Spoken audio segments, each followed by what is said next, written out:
گوشه چشمی به ما کن،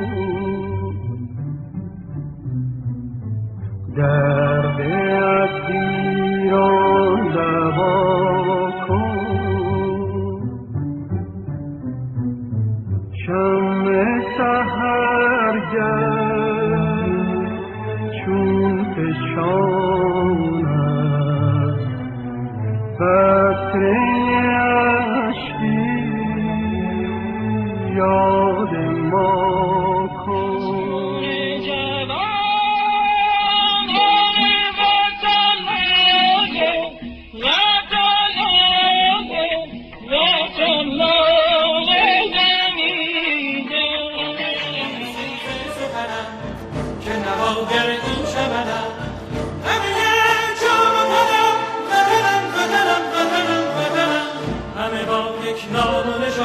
به تفاوت هر رنگ و زبان، همه با یک نام و نشان، به تفاوت هر رنگ و زبان.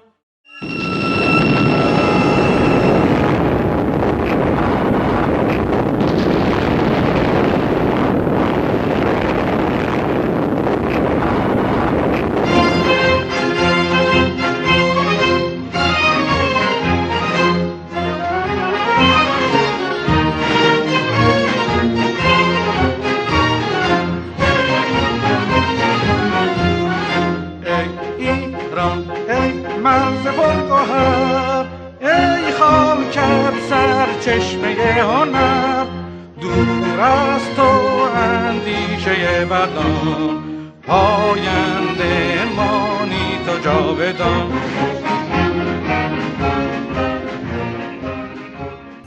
الو اینجا تهران، چند دقیقه دیگر سرلشکر زاهدی نخست وزیر پیام شاهنشاه را برای شما قرائت می کند.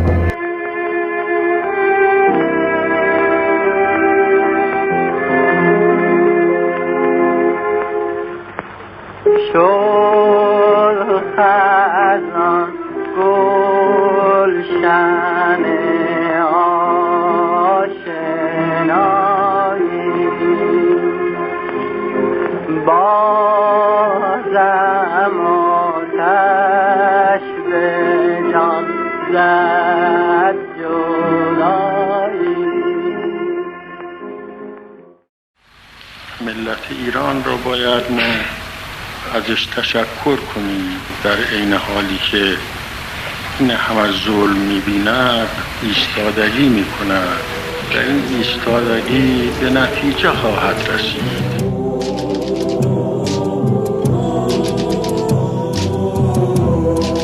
توی قاب خیسه این پنجره‌ها عکسی از جمعه غمگین می‌بینم.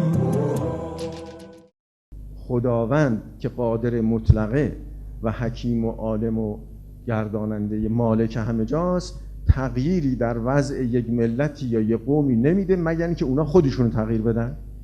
ای خداوند، به علمای ما مسئولیت و به عوام ما علم و به مؤمنان ما روشنایی و به روشنفکران ما ایمان و به متعصبین ما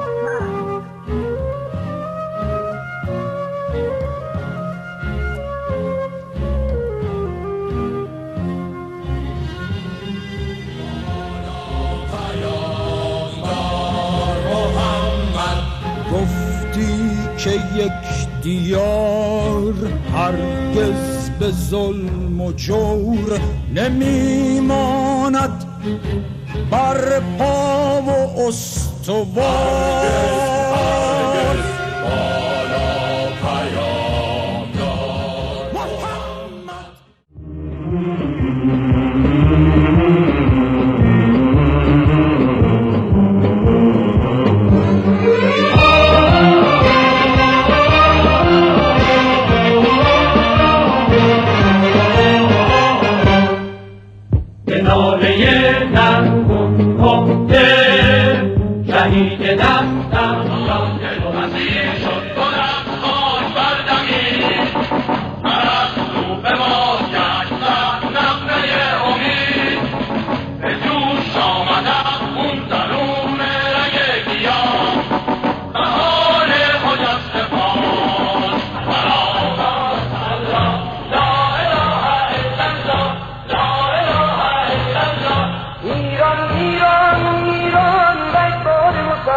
بر ایوان، مشته شده بر ایوان.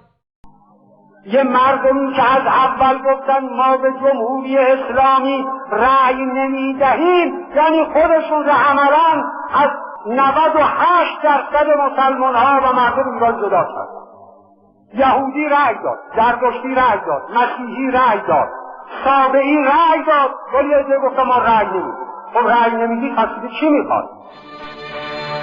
ای دین انسان ساز ایزدی، دور است و هر زشتی و هر بدی، میراث پرارج محمدی، در عشق و آزادی سرآمدی، سرمایه امید انسانی، ما را گرامی چون دل و جانی.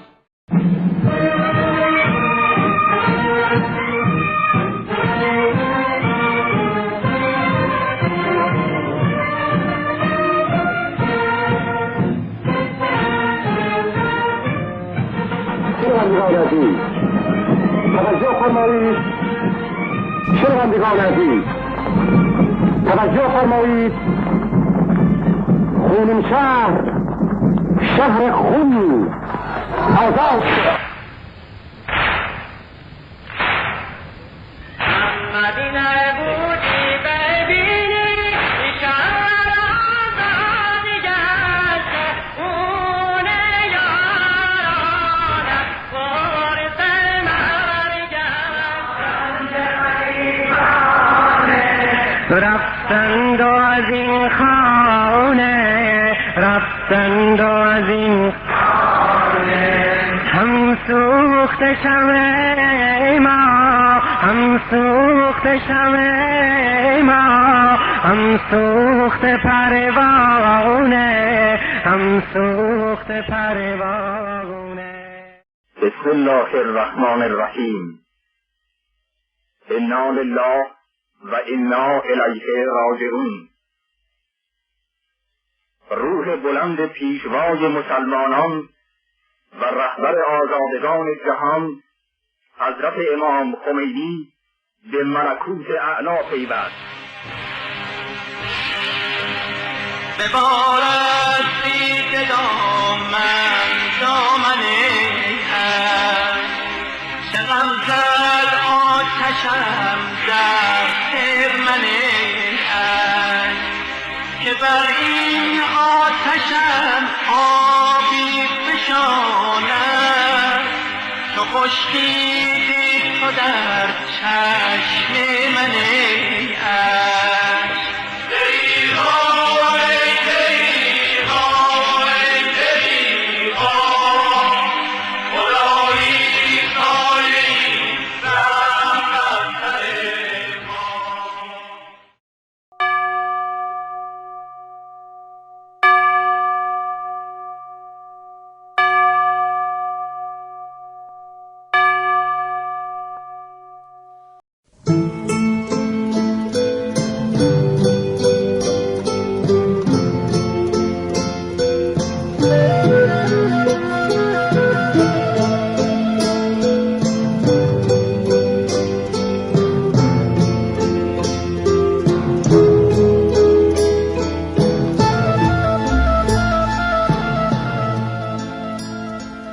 یه شب مهتاب ماه میاد تو خواب، منو میبره کوچه به کوچه.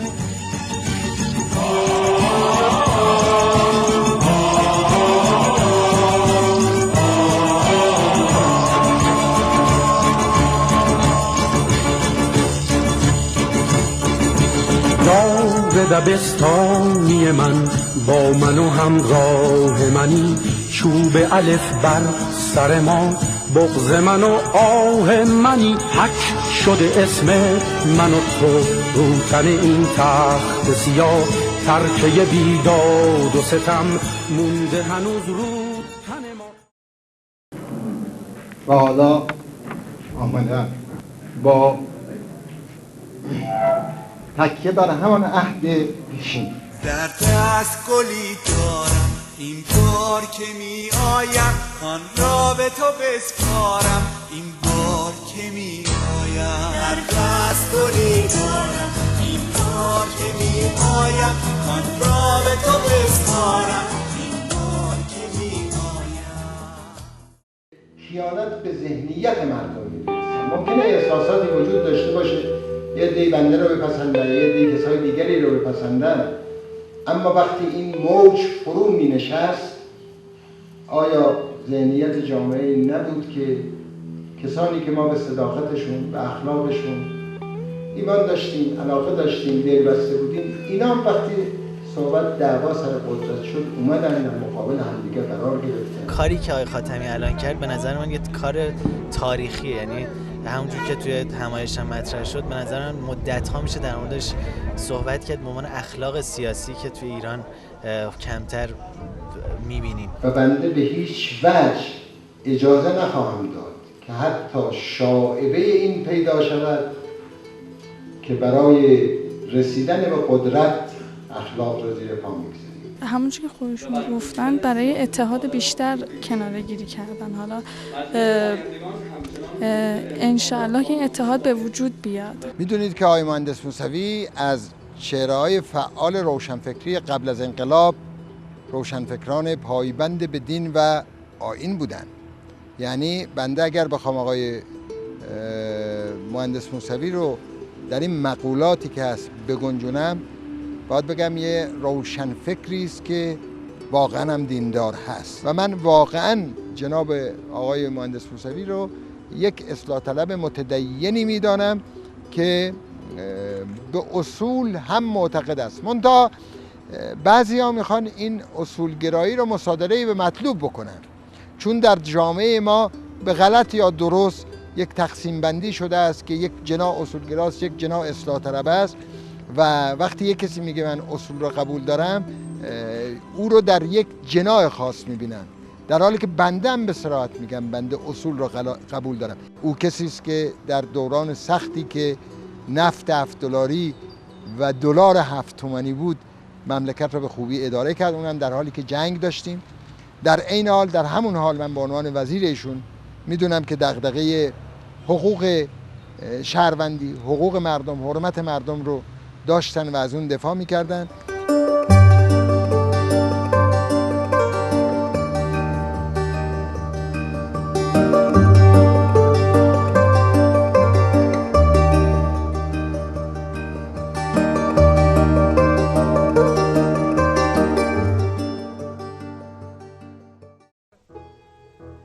وقتی ما شرایطی رو به وجود بیاریم که قانون گریزی نه یک بار بلکه به دفعات مختلف تبدیل به یک رویه بشه، ما نسبت به نظاممون باید احساس خوف بکنیم.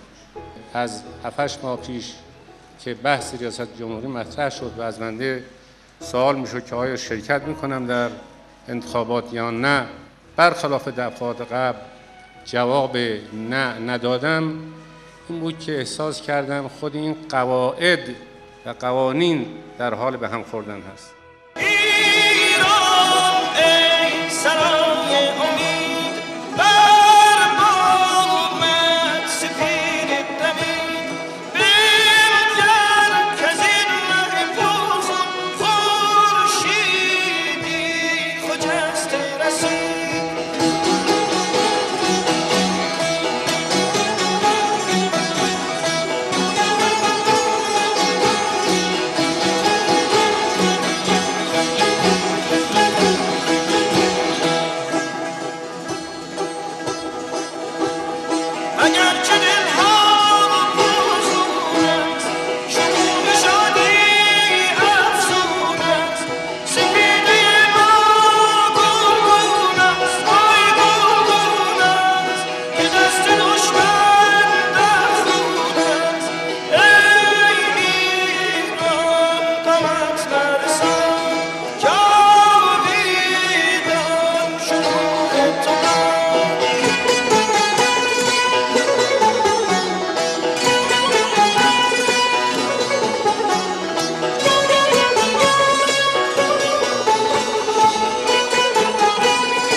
راه ما